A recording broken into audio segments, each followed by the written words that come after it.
Thank you again for inviting me to speak. So here's my presentation. I'm happy to say that I work with Rupa clients a lot throughout my day, going over these stool testing and extended interpretation of the results. So today I want to quickly, I know we're behind, quickly identify what a microbiota term is versus a microbiome. I think it's important. Mainly because you really think of it just the microbiome, what's happening in the large intestine as a standalone area. But I hope that I will prove that it extends and is sort of the cornerstone into many other areas of a microbiome nature. So there are several that I'm going to go over. I'm going to examine the dietary needs of the microbiome constituents. What do we need in our microbiome, mainly the GI microbiome, to be healthy? I'm going to talk about popular diets, both therapeutic diets and more of a fad diet concept, and what they include and what they don't include, because both of those issues are important. We're going to talk about evidence-based markers on the GI 360 to sort of check in on your patient that you know may be on one of these diets, and then how the diet will affect that abundance and diversity within the microbiome. And of course, we're utilizing the GI 360 to do all of this. So microbiota versus microbiome, of course, life on Earth does not exist without microbes. These are small microorganisms that are not seen by the naked eye. They really exert power over the not only the ecosystem, but also other systemic organs and other systems in the body for us. Unfortunately, there's not a common understanding amongst researchers as to what microbiome really is. So in essence, we're talking about microbiome versus microbiota. Microbiota describing real specific defined environments, such as the oral cavity, very important, respiratory tract, kidney urinary tract, skin, and of course, the gut. That's microbiota, a very specific area. Microbiome really refers to what is the collection of genomes from many organisms in the environment, not only the community of the organisms, but also the microbial structure, elements, metabolites of those organisms, and the environmental conditions. So in other words, environmental conditions are going to be different within each different microbiota, each area, in terms of the level of temperature, the nutrition going to that area, the desiccation of that area, or the hydration of that area, one or the other. So all of them are very different in how they function. And these microbes have adapted, of course, to those environments. So let's now talk about the microbiome of the large intestine. The large intestine is responsible for the manufacture and absorption of our B vitamins and K2, very important. So when we see species on the GI 360 that are low, that we know are responsible for those vitamins, we do encourage supplementation until we can get those species back up. For example, the bifidobacterium species. The large intestine is also responsible for, of course, energy metabolism, glucose regulation, lipid homeostasis by upregulating lipogenesis and downregulating fatty acid oxidation. Short-chain fatty acids are really key, and they are part of what the microbiome needs to really encourage the growth of other species, but we will talk in detail about what short-chain fatty acids will do later. I won't go into detail now, but the short-chain fatty acid influence on the satiety and the dietary patterns, what the patient is eating or how often the patient is hungry, really is important. These short-chain fatty acids do promote the release of the GLP-1 receptor, which is in the news today. Of course, we'll talk a little bit about that as well. The large intestine regulates the immune system as it informs and regulates self-tolerance as human biology is meeting the external environment. So as food and the blood system meet together, the body needs some interpretation. And that is part and parcel of what the large intestine does with our immune system. 70% of the GALT tissue is in the large intestine. Next, the influence on the gut and the brain axis. So of course, all of the ADHD, Alzheimer's, anxiety, all of these diagnoses really should be looked at from a gut perspective. The gut influences neurotransmitter production, specifically mostly serotonin in the gut, but a little bit of GABA, norepinephrine, epinephrine, and dopamine, producing also anti-inflammatory substrates that I just mentioned, the butyrate and the short-chain fatty acid being produced in the large intestine specifically. So lots going on with your large intestine. Certainly it is remote from a small intestine perspective, so we are not going to cover that today. We don't deal with that on the GI 360. Our world is really about the large intestine, so bear with us for that. These are the popular diets that I'm going to cover and how they may impact a patient and their microbiome, the abundance and diversity of their microbiome. So most of your patients are on any or all of these diets throughout their lifetime. So we will see the effects of the standard American diet, the more exclusionary diets like low FODMAP, where it excludes specific things, paleo excludes specific things, a vegetarian, ketogenic, carnivore. So it's more of a macro / micronutrient exclusion story in some of these and how that affects. And if they're on that temporarily, that's not a judgment. It's just be aware of these patients that their microbiomes may be in an imbalanced or dysbiotic state after these diets. GLP-1 diet, and then the Mediterranean diet we will also discuss as well. Which diet is best for the microbiome? I think you'll find that there's not one specific diet that will cover all of our needs. Unfortunately, many diets and most diets are supported by little rigorous scientific evidence, a lot of personal evidence and personal success stories associated with lots of diets. But what we try to do with the GI 360 is evaluate the evidence-based markers within the microbiome. How is the membership? Where are the imbalances? How is the butyrate production and the short-chain fatty acid production? And the inflammatory markers, as well as the immunology markers with the secretory IgA. All of these are very, very important based on what I just talked about with the functions of the large intestine. So let's start with the standard American diet from a Western perspective. As you already know, we're talking about high carbohydrate, excessive fats, proteins, seed oils, processed food, etc. The westernized gut usually displays increased blood sugar levels, or at least imbalanced, low to high, high to low, and lipids as well. Increased inflammatory markers. So you may have other markers that you're tracking that may have increased due to a standard American diet and some of these elements within their diet. Decreased gut microbiome, maybe with or without GI symptoms as well. And just depends on what stage they're in. The standard American diet is also associated with the development of these other non-communicable chronic diseases that we already know about. So it's a patient to be on your watch list for sure. And it's not an easy task to get them off of that diet, unfortunately, but little baby steps is ideal. Within the microbiome, so this is a picture of the first page of our GI 360 stool test. It is sort of a summary sheet, the very first sheet. It is assessing the abundance and diversity of the 6 different phyla that we know based on the literature need to be found inside a normal biotic gut. So we have a website dedicated to the GI 360 up at gi360.com. Plenty of practitioner information up there. But you will find that with the standard American diet, they're going to be low, and I'll mention that this white film overlaid on top of the hexagon is their results, looking for about 50 different species of beneficial bacteria. So if it's not hitting within the green shaded area, it is considered imbalanced, either too low or too high. And we talk about that in the test. So you can see within this particular patient's results, this patient is not hitting into the green. So underabundant in a couple of phyla here. Over here is sort of on the margin, this Firmicutes phylum. Overabundant here with this Bacteroidetes and also the Proteobacteria. The Proteobacteria being a little more pro-inflammatory loving species. So when there is a level of inflammation in the gut, we tend to see these Bacteroidetes and the Proteobacteria phyla being overabundant. So we've got some imbalance here.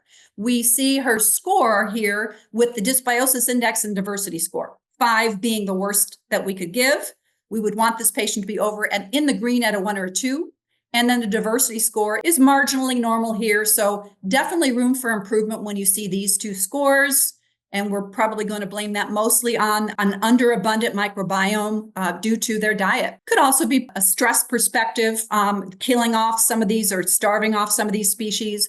Could also be exposure to antibiotics, et cetera. But in general, the diet is really the first place to start. And we'll talk about those elements here as well. On the bottom of the page, the GI health markers, these are all in yellow. Yellow is imbalance. So the groups of bacteria that produce butyrate, these are functional guilds. Groups that produce butyrate are imbalanced. The gut barrier protective bacteria, the species that really sort of manage the mucosa, imbalanced, etc. So this is a typical finding for a gut that has been long overdue with some improvement. And then the key findings here would be anything else that we found in the test that was out of range that we'll talk about on the test later on for you. So the microbiome effects for a standard American diet, we've already sort of gone over them.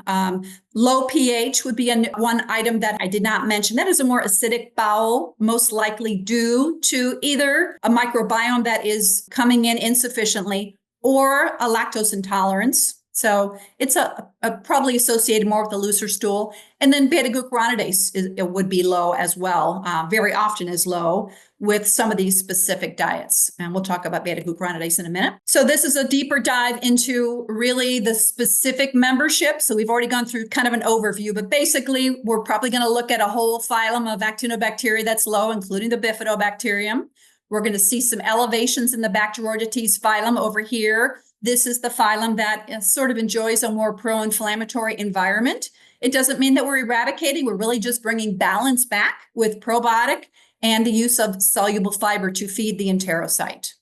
Nothing else too dramatic here. The next page of this particular, we won't go through all of the pages of all of these diets. This diet is really representative of a lot of the imbalances that you will see on these specific exclusionary diets. So keep that in mind. This page is the Firmicutes phylum. This houses many of the key butyrogenic species. So butyrate producing species are very necessary to manage not only the crosstalk between species, between the microbes, but also for more anti-inflammatory immune response opportunities.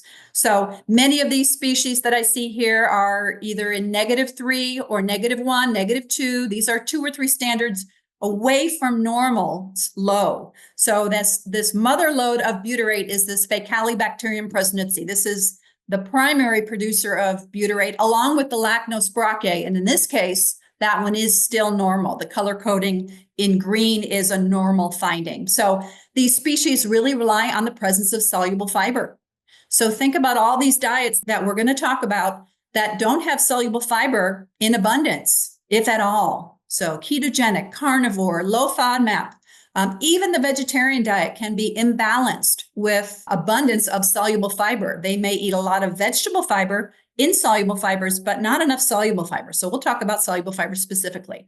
But this is starting to become a problem. The lower these species become, of course, the butyrate is low, the more constipated the patient is due to that soluble fiber aspect not being there. So it's not a great place to start, but there is definitely room for improvement. And a little bit more, this is the last page of the GI 360, going into more detail about some of these species. The Vianella species here is low due to poor nutrient absorption, poor nutrient establishment for short chain fatty acid production, and it needs soluble fiber as well. These proteobacteria, again, they're beneficials. We want them there. We're not eradicating, but they are trending on the higher side, enjoying a more pro-inflammatory environment. And then lastly, this Akkermansia mucinophylla that you may or may not be familiar with. Lots of research being done about this species. Its main job is to protect the mucosal barrier. So it not only produces mucin, but it actually uses mucin as a food source. So it sort of has this reciprocal recycling relationship with the mucosal barrier. So we don't want this low and we don't want this high. And we'll try to get to the high Akkermansia issue here in a minute. But again, this one will rely on the soluble fiber intake. It also responds nicely to polyphenols in the diet. So back to how is this patient handling their diet? Where are the bright colored foods, the blueberries, the pomegranate, the cranberry? Where are those colors in fruits and vegetables coming from, if at all? That was our microbiome. I won't go into any dysbiotic members like yeast or any dysbiotic levels of bacteria that we found. That's sort of a side issue to this presentation, but that's also, of course, included in the GI 360. The stool chemistry effects are also important to know that with a diet like a standard American diet, void of any and all nutrient-dense foods and soluble fiber, you may see, for instance, secretory IgA right here, very low normal. So this secretory IgA being low normal could correlate with an organism that we may have cultured or a pathogen that we may have found. It's a more longer term, long standing immune response to something. It also could be a food sensitivity that the patient might be responding to. If they're, again, eating any of the inflammatory foods that we know are out there in the diet of a standard American diet, the immune system may be getting ground down, is the way I would interpret this. So we would support the mucosal barrier, support the immune system, and eradicate the problem, whatever that problem is, if it's an organism or a food or an autoimmune condition as well. Short chain fatty acids are listed here. They're still green, but as you can see, they're trending either high or low, sort of all over the board. We really look to make sure that the butyrate and the total short chains are in order. This one isn't as bad, but I do like to see butyrate at least half of the way in terms of our reference interval, and this one is not. So it's on the decline and nothing else to be done except support the microbiome and support the soluble fiber intake. pH on this one, low, as I mentioned, more acidic bowel, could be a lactose intolerance. This patient on the standard American diet is most likely being exposed to dairy, so that would be a dietary infraction. And then low beta glucuronidase here, not clinically significant right now in terms of the research, but it could most likely be due to a poor microbiome. Next, let's talk about vegetarians. The vegetarian lifestyle, in America at least, about 4% of the population is vegetarian, true vegetarian. So we're talking people who really do take that as a lifestyle. Vegans, of course, 1%. So it won't be a lot of your patients, but it might be some who may transition on and off a vegetarian lifestyle. So just be aware of the basics of it, omitting animal foods, all animal proteins, really. Plant proteins, of course, are a little bit hard to absorb. So the absorption level on those plant proteins has to be on target. Are they eating a lot of real foods, or are they moving to processed foods, a lot of soy-based vegetarian products as well? Studies show that the plant-based diet are helpful and associated with reduction in cardiovascular disease, metabolic disease, and longevity as long as they're done properly. We're looking for some nutritional considerations with these patients as well. Things like B12, omegas, zinc, things that vitamin D, magnesium, and taurine, especially taurine, because taurine is found in animal products. It's an osmoregulator and facilitates the intracellular retention of magnesium. You want it inside the red cell. So again, consider their intake, their soy. I like to look at what they're actually using in terms of their food source. And then, of course, being mindful of the pediatric populations who might be vegetarian or vegan. Their microbiome, you might think, should look great. But I've heard more than one occasion, lots of occasions, where the vegetarian lifestyle, if not done properly and if not balanced with enough of the soluble fibers, is really reliant on the insoluble fibers. The insoluble fibers are great. They help with motility. They have a purpose in the microbiome and in the large intestine, but it's the soluble fibers that are water soluble that really root the bacteria into the enterocyte, create the butyrate, have all of these benefits that maybe the vegetarians are not aware of, and so their balance is off. So this might be a typical vegetarian lifestyle. Again, low lactinobacteria here, low Viromicrobe. These are short chain fatty acid producers. Lower Bacteroidetes, but higher Firmicutes, Proteobacteria. So how imbalanced is it? It's not as bad as the first one. It's coming in at a 3. We'd want it over here in a 1 or a 2. So there is room for improvement here, as we can probably imagine. Let's move to more of the details. The vegetarian vegan microbiome effects may look great, but this butyrate producing bacteria over here is showing up as low or imbalanced, usually low. It's never high from what I've seen. And it all is dependent upon the intake of soluble fiber. So low butyrate plays a multifaceted role, maintaining the colon health, effects on energy metabolism, inflammation regulation, gene expression, gut barrier integrity. There's nothing more important in the microbiome or in the large intestine than the butyrate production. We have a few other findings here that we'll cover later on in the report, probably not too specific to a vegetarian lifestyle, but we'll cover them. This elastase marker, we're going to skip over to this stool chemistry's effects for this vegetarian, because we already know that the microbiome isn't too bad with the scoring. Could use some soluble fiber most likely in support of the beneficials that make butyrate. But oftentimes we'll see stool chemistries on a vegetarian lifestyle or vegan lifestyle that reflect lower elastase. Elastase is an exocrine pancreatic sufficiency marker. There is no official reference interval for elastase, but we know at 200, which is our low end of our reference interval, there is some insufficiency with the pancreas. So we would encourage looking into this. Does the patient have any history of pancreatic issues? Support the patient with pancreatin, and then try to get to the bottom of the problem. We may also recommend retesting elastase in about 4 to 6 weeks after, say, you work on the microbiome, clean up the diet. Let's see if this elastase was a one-off due to the status of the microbiome, and we would recommend retesting. If still low, we would want to refer out for imaging for the pancreas. This patient also has a little high normal lysozyme. Could be the dysbiotic members that we may have found, could be a food sensitivity, could be diverticulitis, something that is site-specific. The secretory IgA marker looks fairly normal, but this could be deceptively normal. In other words, if there was no dysbiotic member found, if there was no yeast or bacteria found, the fact that we have lysozyme elevated here, we should see at least, we would expect to see some elevated secretory IgA, but we're not seeing it here. So this marker may be deceptively normal, and we talk about that in our consults, but it could be, this is the best that this marker can do because it should spike high. This could be its spike. Over time, this marker starts to decline based on the fact that it's been exposed to something for a while. So that could be in the patient's history. This vegetarian, vegan patient is got low butyrate and low total short chain. So you just wouldn't expect, again, none of these diets are perfect.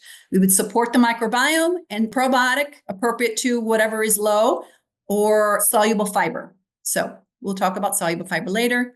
This is a higher pH down here with this vegetarian patient, more alkaline bowel.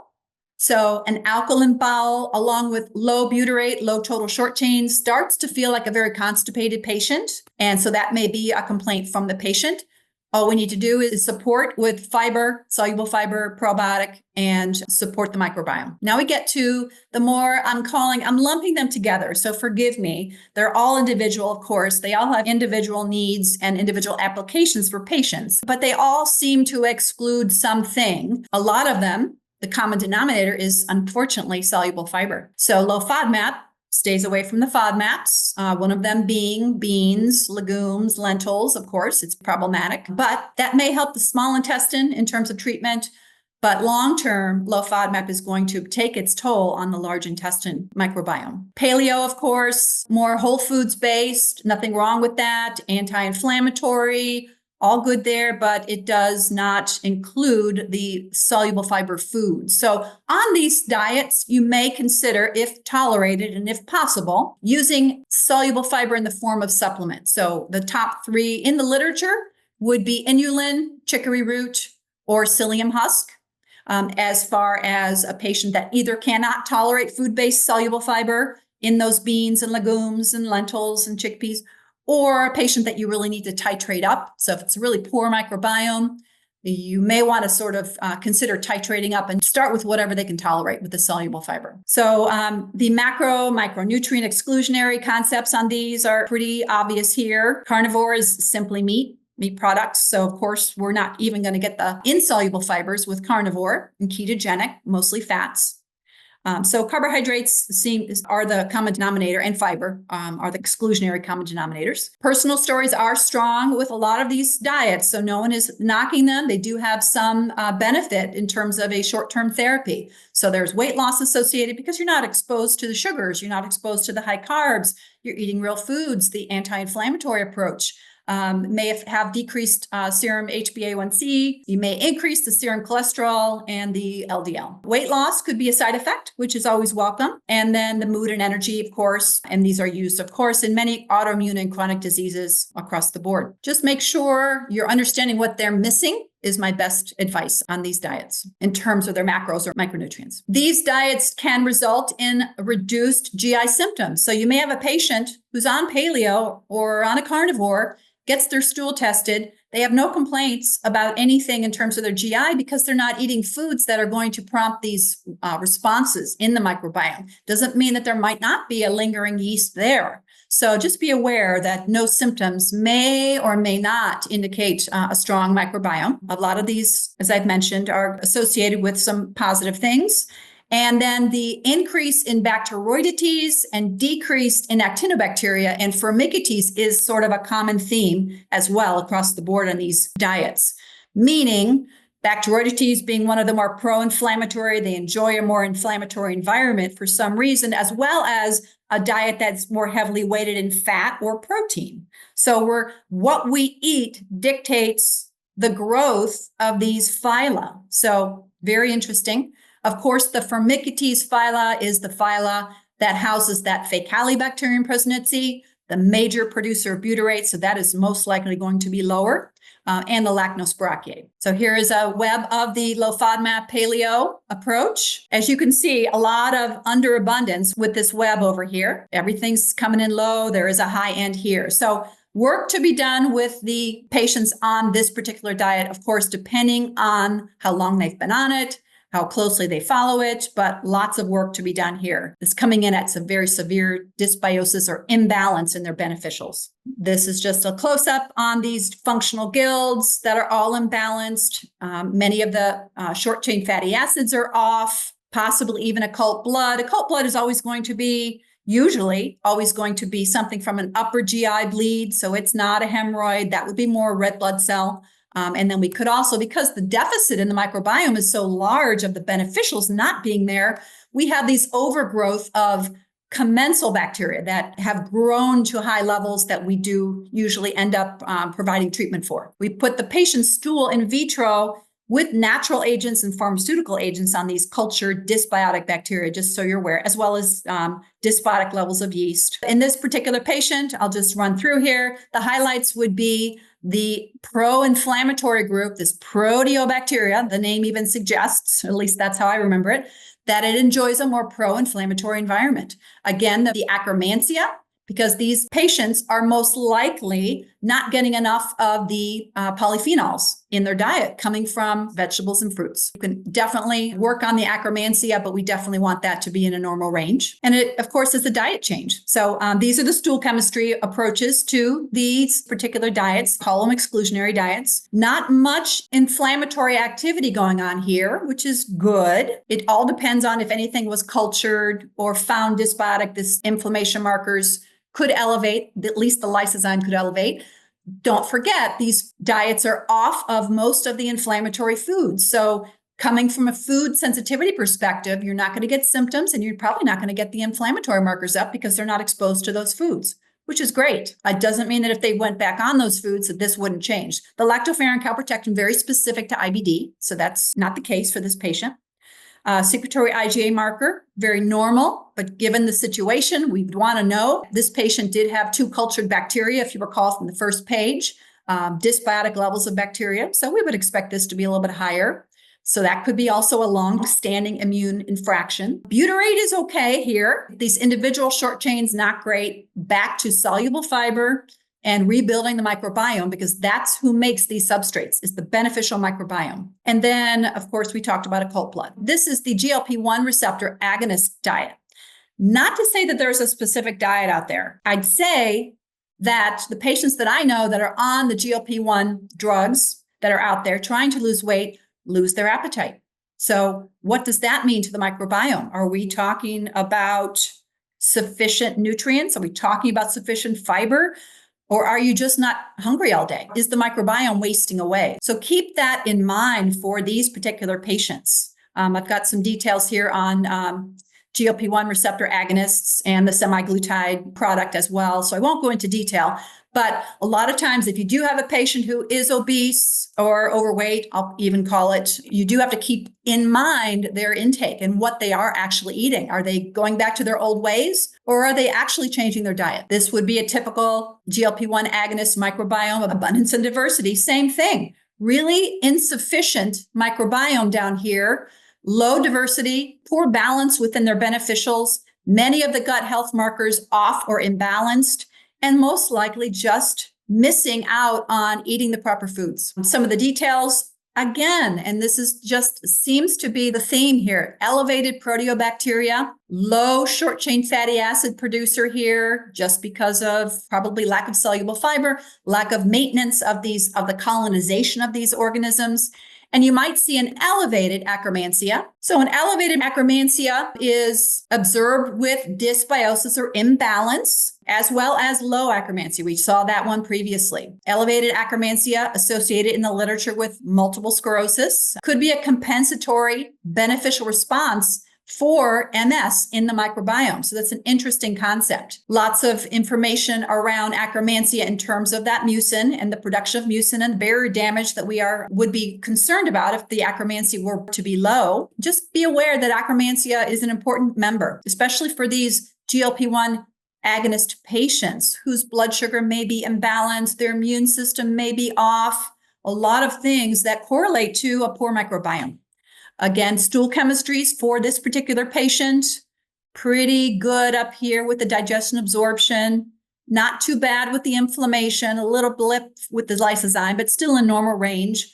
No mention of any elevation in the secretory IgA, but again, really poor butyrate and total short chains. So common denominator. Where is the maintenance of the microbiome when you're not eating much because you don't feel like eating? So the last diet we're going to go over is the Mediterranean diet that you may be familiar with, but this one is based in fruits, vegetables, so polyphenols, grains, which could be offering some level of soluble fiber and insoluble fiber. Beans, of course, is our soluble fiber. Nuts and seeds could be partially soluble fiber. So a lot of the things that the microbiome could really, really use. Very limited dairy and eggs, more away from cow dairy towards sheep or goat dairy, limited red meat, locally grown organic fruit as dessert. Those are your polyphenols. All of the things we're looking for. Olive oil, important in that particular diet and the cooking. We'll talk about that. This Mediterranean diet is useful for some of these other diagnoses, diabetes, cardiovascular disease, dyslipidemia, etc. The confounding factor on the Mediterranean diet, of course, is that it was established in Europe. Europe has different food standards. They have different seeds. They have different ways of growing. It also depends on a very active lifestyle, eating seasonally, and enjoying your meals with others, so socializing. The abundance and diversity on a Mediterranean diet looks pretty good. Balanced microbiome, low dysbiosis level, good diversity. All the health markers are balanced, would be balanced, and we wouldn't find any other key findings like an overabundance of anything because we have balance. Of course, this all is dependent upon stress exposure, antibiotic exposure. I mean, certain things do impact the gut in a way that, you can't help. Of course, we're going to need antibiotics once in a while. So just keep that in mind. But all in all, across the board, the report card comes in as the Mediterranean being the closest thing that we can find that would correlate to a more GI-friendly diet. Which diet is best? One that includes all the things that I had mentioned, the greens and the beans, the soluble fiber coming from beans and lentils or in supplement form. Of our total fiber intake, the recommendation is somewhere between 8 grams and 15 grams a day of soluble fiber. On a standard American diet, you're not even getting 10 grams of total fiber. So really, really, really important on the standard American diet, coming back to where are we getting this? If we're not getting it in food, we have to supplement. The increase in polyphenol diet in terms of all of these sources of polyphenols, even green tea, that's a very easy add to most patients. Lower consumption of processed foods and oils, coarse sugars, all of these other benefits to keep in mind for a healthy microbiome. The fibers that we usually encourage support the microbiome would be the soluble aspect. The insoluble here at the bottom would include flax seeds, wheat germ, vegetable fibers. Those are great, but the water-soluble fibers are really what feeds the microbiome. And really specific members of the microbiome enjoy abundant soluble fiber. So here are the food forms of some.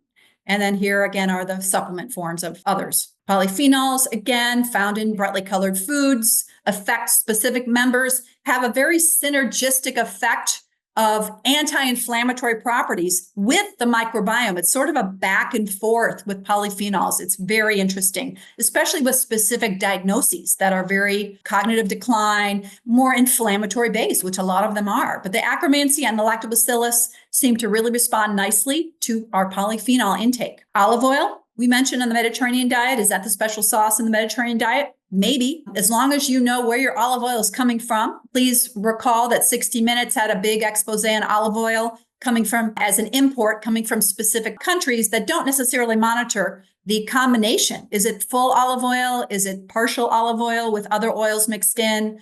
That would be the question. The one thing that I know that the US does well is monitor their olive oil. And if you get olive oil in the US, say from California, it is 100% olive, which is good. Lots of positives with olive oil, even in tandem with increasing gut microbiome diversity and abundance. So in conclusion, we need to look at food as medicine. That is the bottom line. It is the terrain that the microbiome needs and the microbes need to be abundant. So keep this in mind as you approach your patients. Rather than focusing on what to take out of their diet, maybe focus on what we need to put back in and why, so that they can find their own unique ways of doing it. It's about 90% of the equation. And of course, these long-term, I'll call them fad, but they're therapeutic as well. But the long-term fad diets aren't the best way to enhance your microbiome. So we feed the microbiome. As soon as we see that there is an imbalance, we restore it, we clear out the dysbiosis, we retest and we reassess with stool testing, of course. And here are my references. And I want to thank you. I appreciate your patience. I hope I am coming in on time. Welcome to Rupa Health, the best place to order, manage, and track results from over 30 different lab companies in one single place for free. It's going to take you under 2 minutes to sign up, and you can order any functional medicine lab for your client in under 30 seconds. Let me show you how it's done. So here's our beautiful interface. I'm typing in the name of my client, selecting the lab that I want to order for them, and hitting send. From there, Rupa and their amazing team handle the rest. They email the client, collect payment, and even offer an interest-free 3-month payment plan. We've also built the world's largest library of information about chronic health conditions, the lab tests that can help you find the root cause, and the evidence-based interventions that you can use to help people heal from them. It's called the Rupa Health Magazine. There, we have in-depth articles about almost any health condition you can imagine. And we give you step-by-step protocols that other clinicians have used to help their clients heal and that are verified by evidence-based sources. You should totally check it out, and it'll transform your practice. And we can't wait to see you. So make sure you sign up today at rupahealth.com.